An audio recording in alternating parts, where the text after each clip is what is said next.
let's say we'll go ahead and create a new user who doesn't exist here. So somebody entirely new that we are going to invite to go ahead and use the device for entry. Let's say it's a new staff member. And let's go ahead and program or give this identity also conventional facility ID as well as the card ID. So I just created an identity. We don't have an image for this user. Face image, we just created a user. This user could have been also synchronized into our system from another PAC system. At this point, we can extend the invitation. Again, if this identity was synchronized from an external system, we can augment this information by inviting this user to register a mobile credential. So we'll go ahead and click invite to register. So the system is saying, well, okay, for which domain should I be issuing this invite? Now we chose badcave.com, where our device domain on which our device is, SE50. Now, we are operating in a standalone mode, which means that the mobile credential that we are issuing has the goal not only to authenticate the user, but also to authorize access. Normally, the mobile credential just gives the information about a system, who you are. And to authorize, it is the another part of the system that will decide whether you're authorized to enter or not. For the standalone operation,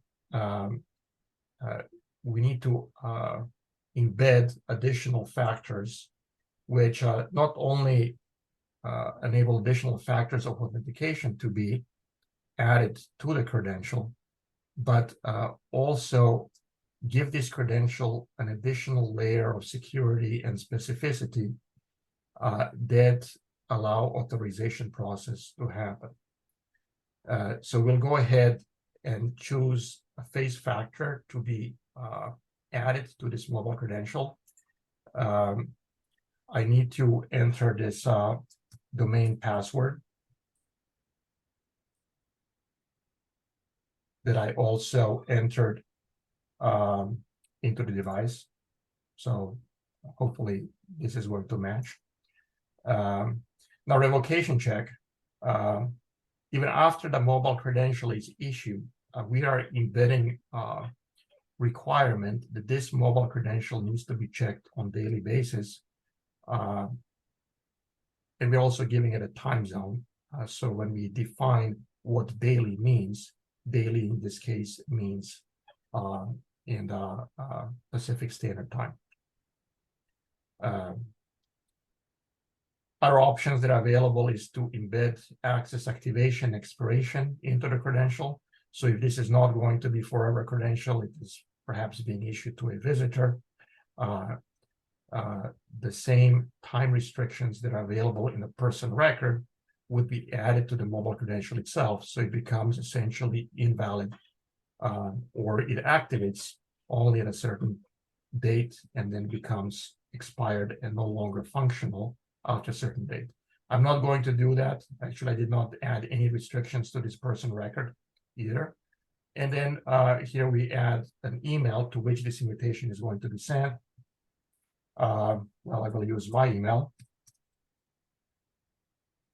in this case, so we can demonstrate this. And the mobile invitation is valid for 2 days. So it's important to realize that this invitation that is sent is a one-time invitation only. Once this is sent, the recipient of this invitation can accept or decline the invitation once. Once this is done, nobody can reuse the same link and do it again. For that matter, the user cannot change this. I mean, once the credential is accepted, you cannot go back and decline. If you decline it, you cannot later on accept it. You will need to receive additional invitation in order to make those changes. So this is done, and we'll go ahead. We'll also update the person record with the email we selected, and we'll click on OK. And so this is the email that was automatically created for us. You can go ahead and customize this email if you want. So that's the invite. I will go ahead and send that invite. You can see in the person profile that registration invitation was issued. You can cancel the invite at any time, but that has been sent. Right. And there is the invitation email that I received. I will tap on the link here. Okay.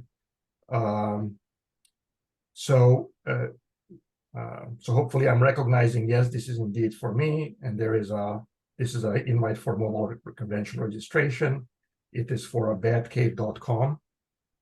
I can accept it or decline it, or I can just ignore it. The other choice that I have here is whether this mobile credential I'm accepting should be auto-sent when I'm near the reader, or I wish to do this manually. This is something that can be changed later on, but we give user a choice at this time. By default, this is on. So we'll go ahead and accept this credential, and because I requested the user register the face with this, there is a prompt to go ahead and register the face. So I will go ahead and do that and snap a photo. So I can choose whether I like this photo. There are instructions about what a photo should look like. Face should be straight, centered, and without a smile. Let's say I'm not pleased with this one, so we'll go ahead and retake. Okay. So there we have a photo. I'm happy with it. I'll tap on register. So we are registering and says, great, invitation accepted. I'm done, right?